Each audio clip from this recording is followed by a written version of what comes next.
Hello, today I'm going to do part 3 of the Esoteric Winnipeg series.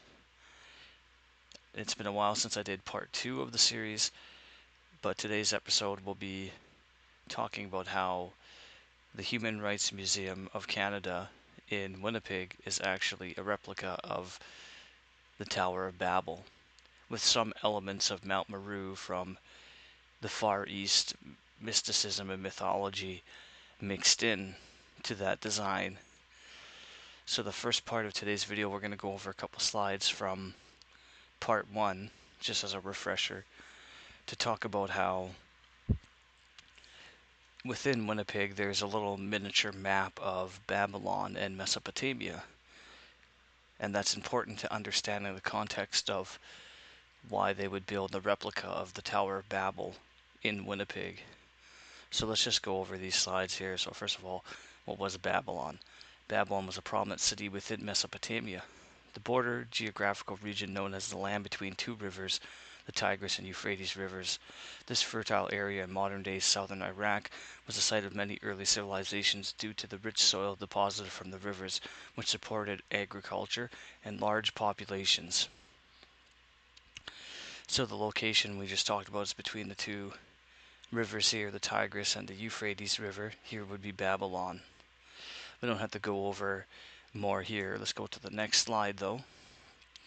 And we'll see how if we take that map from slide 1 and we flip it upside down, and we have our two rivers here with Babylon about here, we can look at on the other side, on the left hand side, this is the downtown and the market district inside of Winnipeg, Manitoba. Here's the forks. Here's the two rivers. So technically it's not the forks that is the land between two rivers, but it's actually St. Boniface, which is right here, that's the land between two rivers. The forks, of course, signifies the meeting of the two rivers, but it's on the Assiniboine River side and the Red River side over here by the Canadian Museum of Human Rights, which is what we'll be talking about today. So just going over, if we flip the map upside down from its peak at the 6th and 7th century BC, we can see many similarities between the Babylonian Empire and how the Forks Market in the downtown financial and governmental region of Winnipeg closely aligned with the inverted map of the Babylonian Empire, with the plains of Shinar being slightly misplaced but within the general area of the two rivers meeting point in Winnipeg. The plains of Shinar is important because if we go to the next slide here, Shinar, as I said in episode 1, is actually the Hebrew letter shin, or sin, which is pronounced shin. The differentiation between the two, of course, is where the dot is on this character here. Is it above here? It's sin. If it's above there, it's shin. And what this represents is the Mesopotamian and Akkadian god of the moon from Mesopotamia. He was a major deity in the region's pantheon, associated with the moon, wisdom, and cattle herding. Sin was the father of the sun god Shamash and the goddess Ishtar, and his symbol was the crescent. His main cult centers were the cities of Ur and Haran. And then Dar, which refers to the mother of pearl, appearing in the Bible in Esther 1:6. It's also used as a unisex name, sometimes meaning mother of pearl or nugget of wisdom. The word itself comes from the root meaning pearl or potentially generation circling, connecting the words to drawer, dove, or freedom, and also describes white in some translations. So as we said before, Shindar, the white sun or the moon. Here is Shin over here, or Sin. Here's the crescent moon, which is a symbol that we see a lot in Islam now, but it's actually a Semitic symbol that goes back to the pre-Judaic tribes in the region of the Levant and what is today Israel. And of course here we see the Shin Shaddai, which if you've ever seen Star Trek, the Live Long and Prosper, this is actually the Shin Shaddai, which is, may the Lord bless you and keep you, may his May he, lift up his face to shine light upon you, and may he be gracious to you. May he give you peace. So it's basically a benediction for peace. So the reason why this is all interesting is because the plane of Shinar, which if we go back to the first one here, the plane of Shinar would be around here on the map, if you can see my pointer, between the two rivers where Babylon is. The plain of Shinar is a historical region in Mesopotamia corresponding to southern Iraq that was the site of the Tower of Babel in the biblical account of Genesis. Mentioned throughout the Old Testament, it's often identified with ancient Babylonia and the land of the Tigris and Euphrates rivers. The area is significant for its association with early civilizations, the origin of the Tower of Babel, and as a location from which the Jewish people were later exiled. So some significance about the Tower of Babel. The plain is famously the location where the descendants of Noah built the Tower of Babel, an event that led to the confusion of languages and the dispersal of people across the earth. Nimrod's kingdom, Shinar, is also noted as the beginning of Nimrod's kingdom, and is home to other early cities like Erech, Akkad, Calneh, according to Genesis. In Abraham's time, Kim Amraphel of Shinar was one of the kings defeated by Abraham in Genesis. And then in exile, in later times, Shinar was equated with Babylon, a land to which the Jewish exiles were sent. So here on the right we can see a depiction of the Tower of Babel, and then also here we have Mount Meru, and here we have the snake eating its own tail, it's like the Ouroboros. And here we have the Canadian Museum of Human Rights. And you can already see like the turtle beneath with the arms coming out. There's a similarity there in the Mount Meru shape here. That's very similar to what we have going on here. So a little more about the Tower of Babel, an origin myth from biblical book of Genesis that explains the existence of diverse human languages and cultures. The story describes a unified single human language, a unified single language humanity attempting to build a tower to reach the heavens. God, seeing their ambition and potential, confuses their languages, preventing them from understanding each other and leading them to scatter across the earth and abandon their project. This story serves as a cautionary tale about human pride that limits ambition and introduces the concept of linguistic diversity. So, as I said in episode 1, just to briefly go over it, if the Tower of Babel is where languages were split apart and human populations were split apart, then coming back together in the center of Winnipeg, as I talked about the Manitou Api and other concepts related to that, and indigenous peoples here and their prophecies of everybody coming to the center, Winnipeg, which is the center of North America, where we have here over 190 different diverse groups from different countries, 190 different countries, I should say, of different ethnic groups coming together here, and various languages from those different ethnic groups. And there's a brief blurb here about Mount Meru, which is the mythological world mountain in Hindu, Jain, and Buddhist cosmology, or a real volcano in Tanzania. But we're looking at Mount Meru, which we'll talk about later. So just briefly showing here, just to go a recap on this slide before we move on to the new slides. The Plains of Shinar is located where, if you line up the map of Winnipeg with the map of Babylon, the Plains of Shinar is where the Human Rights Museum would be approximately, and the Human Rights Museum bears a significant resemblance to the Tower of Babel, but also to Mount Meru. And as we go on, we'll see that there's these concepts from different cultures kind of intertwined into the esoteric architecture of this building. On to the next slide. So we're just going to go over here. The Canadian Museum for Human Rights has 8 levels for exhibits and experiences, with the core gallery spanning levels 1 through 7. The building itself represents a journey from darkness in its lower levels to light at the upper levels. So that's a very interesting thing. We'll hear about that a lot I want to bring up here. I was going to make a whole slide for this concept, but I decided to take it out for the sake of time. In Freemasonry, the idea of coming from the darkness into the light is a fundamental concept that is it's talked about throughout basically all of Freemasonic literature and all of their rituals they do. It's all about coming from the darkness of ignorance into the light of enlightenment. But we'll go through the levels here. So level 1 is the Bonnie and John Mueller Hall. The journey begins at the ground level or below ground level with a welcoming area. Welcome is projected in many languages. This level includes the museum's roots and a cafe. So the roots here, and it's also interesting. So we're looking at the roots of the tree. Let's call this a tree, but not just the roots, but also how there's very many languages all brought together. That's another theme if we go back to the Tower of Babel about the languages being spread apart. But when you first walk into this building, you see all the languages coming back together again. And that's some evidence that I use to kind of point to this being in premise a rebuilding of the Tower of Babel.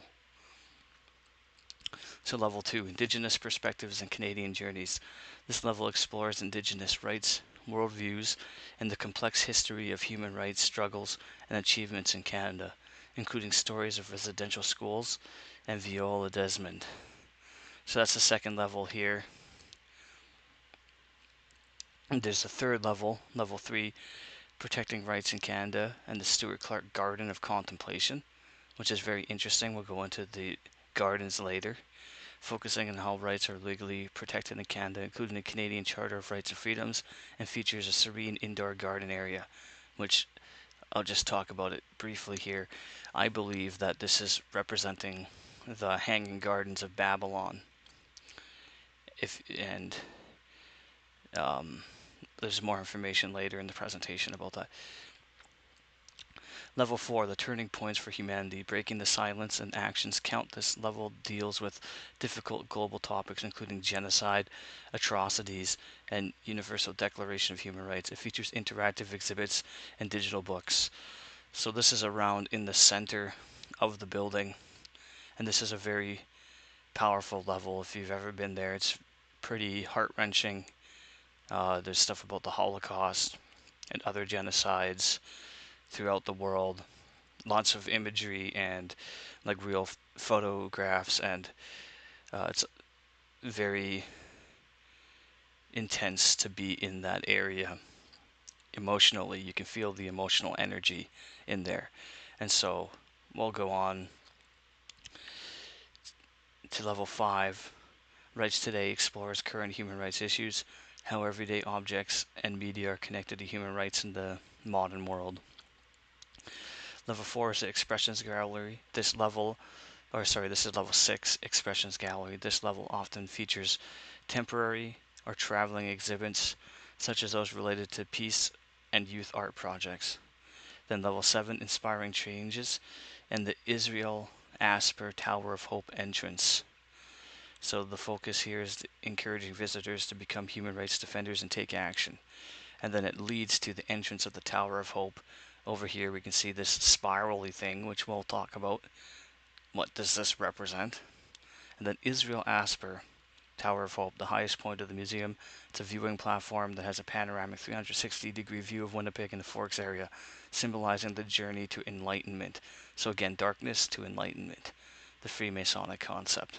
But it's also interesting. Israel Asper was a media mogul and magnate from Winnipeg. He was Jewish, of course. His name is Israel.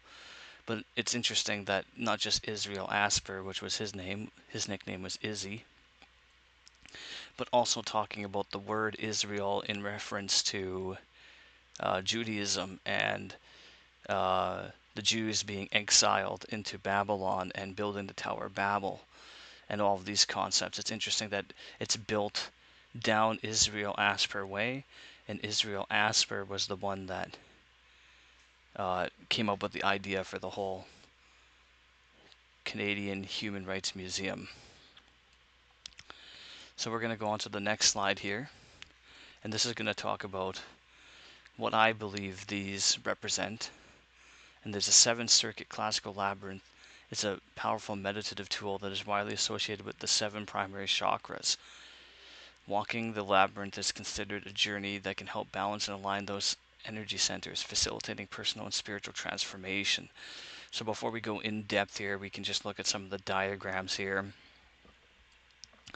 Here's the 7 level, the classical 7-circuit labyrinth, and here's the levels of the Human Rights Museum in a better demonstration here, a little cross section of the museum. And we can see that there's a lot of similarity here between coming into the bottom of the labyrinth and going through these, survival, self-control, caring, communication, mind, meditation, and mastery, getting through those levels of self-mastery in the labyrinth. Seeing that represented here in the cross section, and then also that aligning with the traditional chakras from Far Eastern mythology and mysticism or religion. So we're going to go here and we're going to read about the chakras and what they align with. So the first one, the bottom one, the roots, which if we go back here just for 1 second, the roots of this building, if it was a tree, let's say, the first chakra is the root chakra at the base of the spine. Stability, security, basic needs, and connection to the earth. And this is interesting because the roots, which we'll talk about later, are connected heavily to the earth, symbolically and also architecturally. Then the next one up the line is the sacral chakra, which is in the lower abdomen. This has to do with creativity, sexuality, pleasure, emotional vitality. So level 2 was about Indigenous rights, worldviews, and complex history of human rights struggles and achievements in Canada, including stories of residential schools and Viola Desmond. So I would say that level 1 is the roots, and then level 2 is when you come into this little area here, and that's where the welcome sign is with the languages. There's a cafe there. Then level 3 is the solar plexus, which is personal power, self-esteem, confidence, and gut feelings. Number 4, the 4th level, is the heart center of the chest, which is green, love, compassion, forgiveness, bridge between physical and spiritual realms. So again, I just want to go here because the 4th level is the turning points of humanity, breaking the silence. It's the one about the Holocaust, the genocides, and mass atrocities. And you can really feel there's an emotional vibration here, and it's about right in the center of the building. You can really feel it when you're on that level, the weight of the emotions. And I find that very interesting that would line up with the heart chakra in the chakra model here. So the 5th is the throat, communication, self-expression, truth, and listening. The 5th one here is explore current human rights issues, how everyday objects and media are connected to human rights. So it's like speaking up, right? Using the media, human rights issues, talking out about it. The 5th is the third eye, or the pineal gland, which I didn't add much in here, but if you don't know what the pineal gland is and you're watching this, it would be interesting for you to go, and helpful for you to go read more about the pineal gland and what that entails spiritually, mystically. So it's in the forehead, between the brows, the intuition, insight, imagination, and the 6th sense on the 6th level. So we come to 6th level here is the expressions gallery. This level often features temporary or traveling exhibits such as those related to peace or youth projects. And then the 7th is the innermost in terms of the labyrinth when you're going inside. But we can look at that almost like it's a decomposition of it, and you're going from the outside. I guess you are going from the outside in along the labyrinth, but you're also going up on the vertical axis up towards the sky. And you eventually reach the crown chakra at the top of the head. Spirituality, enlightenment, connection to divine or unity, which would then align with level 7 and level 8, which are kind of the same level. Like here's level 7, and then level 8 is when you go up the spiral staircase, the stairway to heaven, let's say. And that's the Israel Asper Tower of Hope. That aligns with the idea of coming from the darkness and from the root chakra, aligning everything along the way, and coming out at the top, reaching the crown chakra and enlightenment.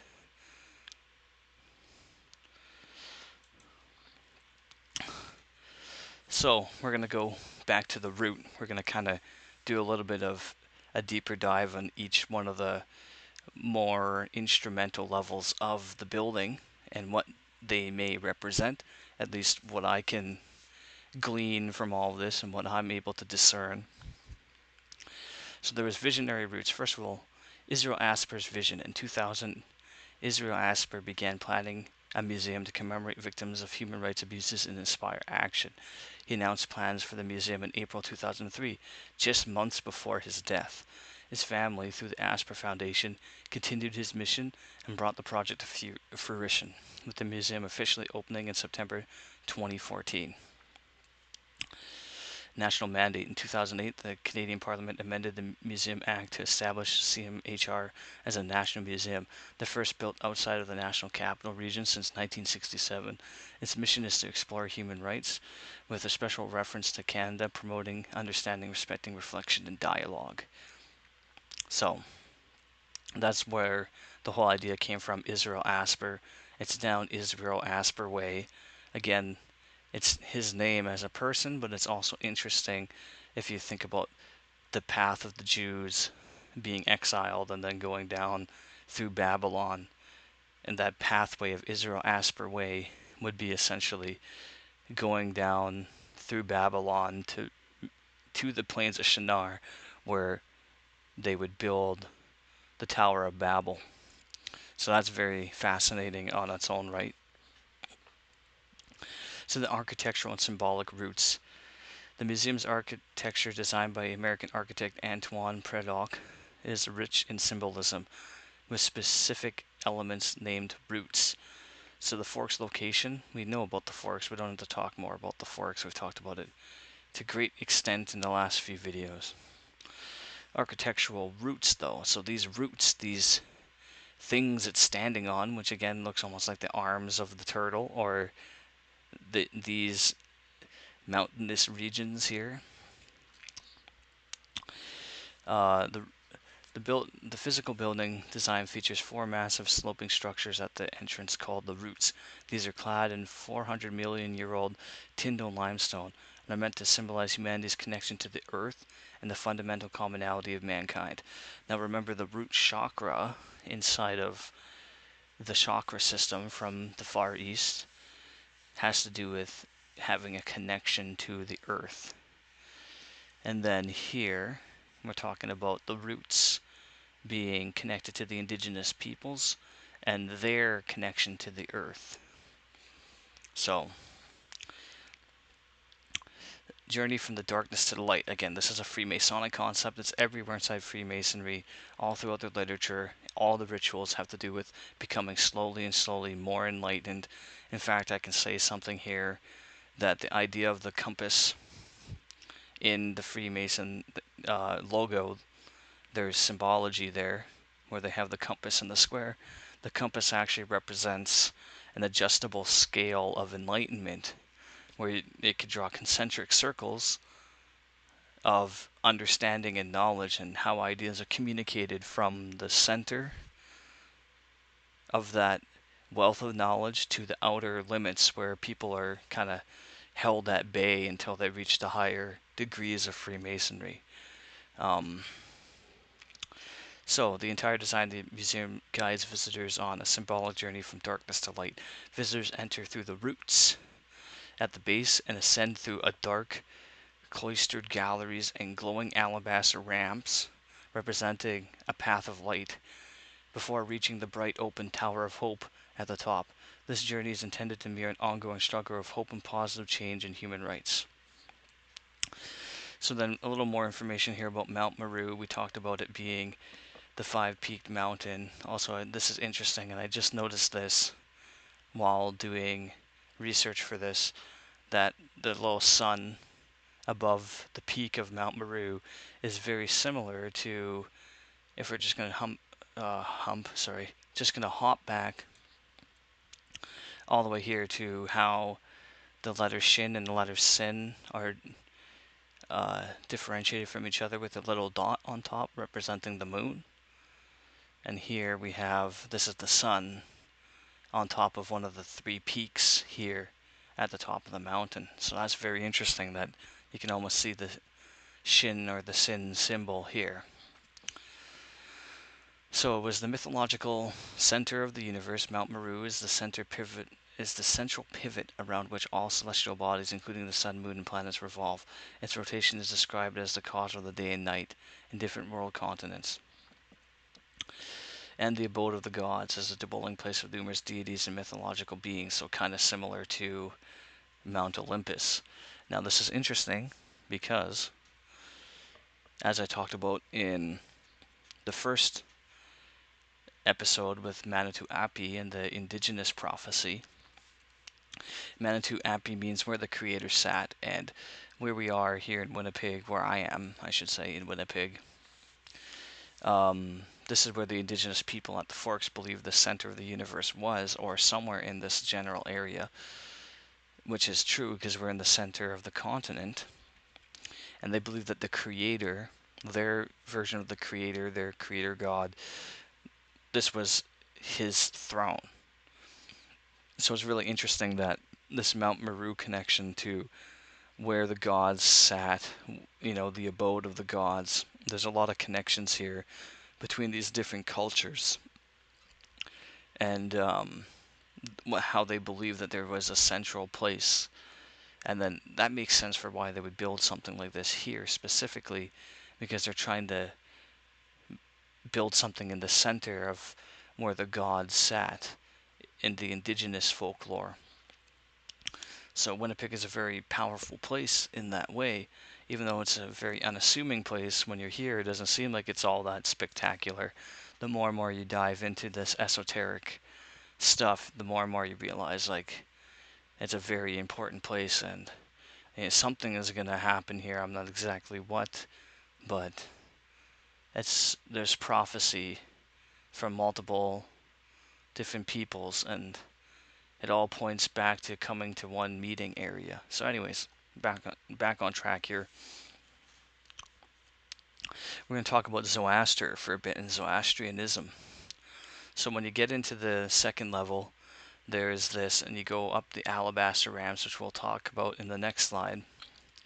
You come to this level here, and there's this continuity they've created with all these human rights museums. You can see Buddha here. I don't exactly know who all these are. I know that this is Zoroaster, and I know this is Cyrus. So, it's interesting. They start the trend of human rights with the prophet Zoroaster, who created Zoroastrianism, a Mazdaism. It's an ancient Iranian religion founded by the prophet Zoroaster, or this word, I'm not going to try to pronounce that right now. This is one of the world's oldest continuously practiced organized faiths. It was once the official state religion of the Persian Empire, and significantly influenced later religions including Judaism, Christianity, and Islam. So we're going to go through some of the core beliefs of Zoroastrianism. The Ahura Mazda, the supreme uncreated and benevolent creator deity, known as the Wise Lord. Zoroastrians worship only Ahura Mazda, and fire is considered a sacred symbol of his light and wisdom, not an object of worship itself.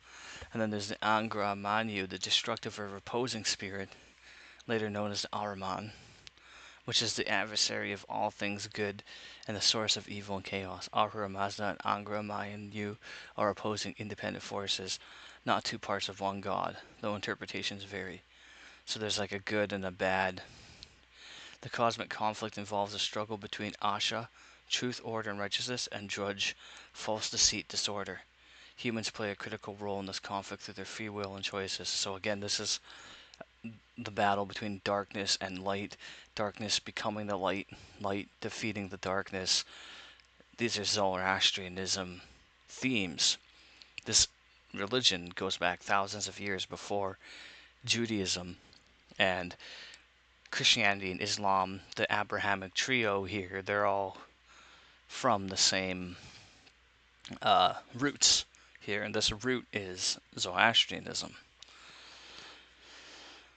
So we're just going to go jump ahead to here. Zoroastrianism and Babylon are deeply intertwined primarily through the Babylonian exile, where the exiled Jews encountered Persian and Zoroastrian culture under the rulers like Cyrus the Great, leading to a significant exchange of religious ideas, including concepts of a single god, the Ahura Mazda, heaven, hell, resurrection, a final judgment, and dualism, good versus evil, that influenced later Judaism, Christianity, and Islam. Babylonian astral beliefs also influenced Iranian Zoroastrianism during the Achaemenid, I can't pronounce that, sorry, empire, showing mutual culture exchange in ancient Mesopotamia and Iran.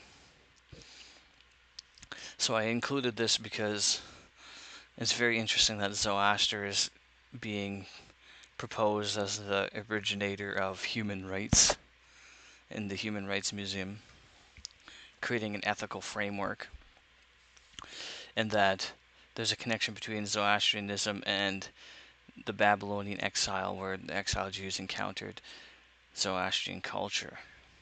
So it's kind of like the origin point of Judaism and the Abrahamic faiths, because essentially it's just Zoroastrianism but reframed through the Semitic literature later on.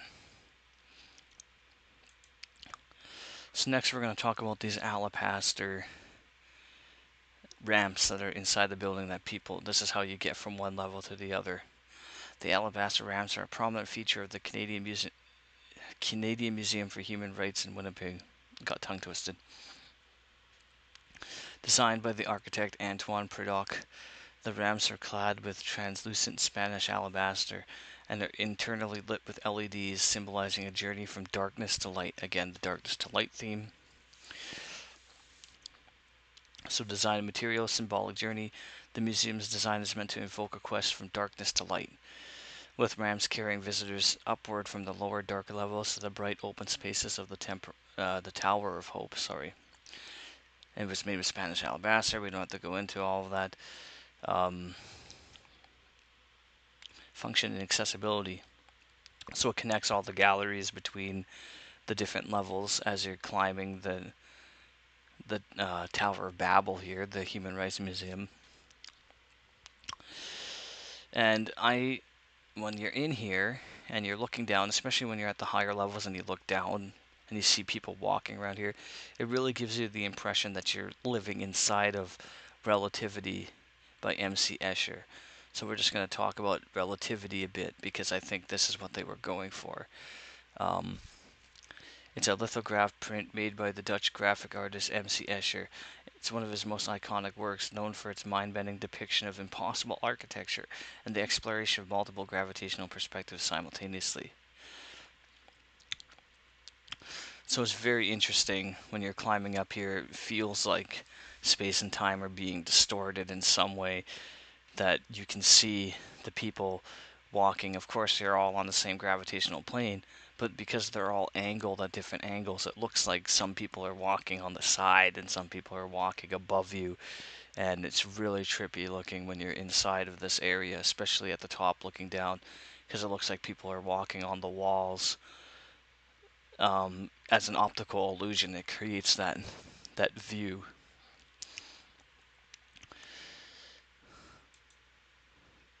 So we're almost at the end here, 2 more slides. This one is the Hanging Gardens of Babylon, and how these, when you get to these contemplation and meditation gardens, they're essentially hanging in this giant glass atrium.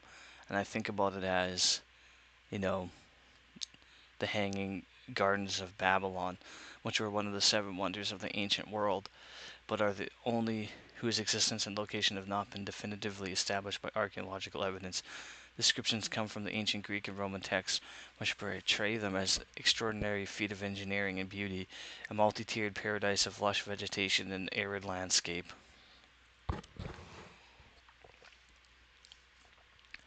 So ancient writers like Diodorus Siculus and Strabo described a sophisticated structure of vaulted terraces supported by stone columns and irrigated by complex machinery, possibly an Archimedes screw that was raised water from the nearby Euphrates River.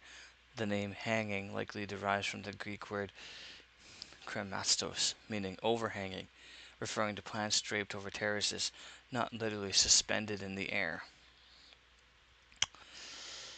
Traditional attribution. The gardens are traditionally said to have been built by King Nebuchadnezzar II around 600 BCE for his wife Amytis, who missed the green mountainous landscapes of her Median homeland near modern Iran.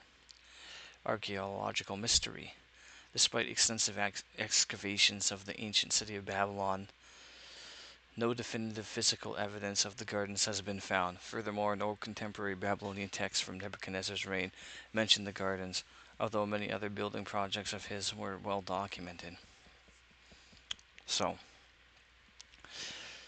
it says here that hanging meant like the plants were overhanging, but it is very interesting that they have these gardens just hanging out in the atrium here. You come into this area and it's this giant wide open space, and there's these gardens just hanging there with chairs and places to sit. There's water running, and it's not as grandiose as it's explained as one of the seven wonders of the world, but I feel like there's a connection here to Babylon again, and wanting to represent Babylonian